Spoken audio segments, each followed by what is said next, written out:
আজ বানাচ্ছি গোপাল ঠাকুরের পোশাক। নতুন কাপড় দিয়ে আমি বানাচ্ছি এটা, কারণ এটা তো আর পুরোনো জামা কাপড় চলবে না, যেহেতু ঠাকুর, তো সেই কারণে আমি নতুন কাপড় দিয়ে বানাচ্ছি। প্রথমে একই মাপের একটু অস্ত্র কেটে নিচ্ছি কাপড়ের মাপের। তারপর যেহেতু ঠাকুরের পোশাক, সেই কারণে কাপড়ের সাথে অস্ত্রটা আমি জয়েন করে নিচ্ছি। ঠাকুরের পোশাক মানেই অস্ত্র দিয়ে করতে হবে, তো আমি জয়েন করে নিলাম এবং বডিটাও জয়েন করে নিলাম কেটে। এইভাবে আমি জয়েন করে নিচ্ছি। এরপর আমি একটু লেস বসিয়ে দিচ্ছি বডিতে, গলাতে এবং হাতের দিকে আমি একটু লেস বসিয়ে দিচ্ছি। লেস বসিয়ে সমান করে আমি একটু কেটে নিচ্ছি।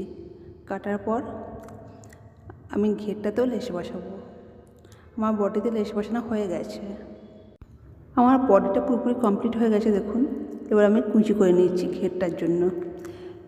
ভালো করে গোল করে আমি কুচি করে নিচ্ছি।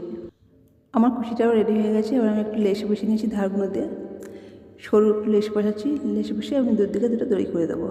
এই দেখুন পরানো হয়ে গেছে আমার গোপাল ঠাকুরকে। জামাটি কেমন হলো অবশ্যই কমেন্ট করে জানাবেন। আজকের মতন ভিডিও পর্যন্ত ধন্যবাদ। দেখা হচ্ছে নেক্সট ভিডিওতে। সবাই ভালো থাকুন, সুস্থ থাকুন।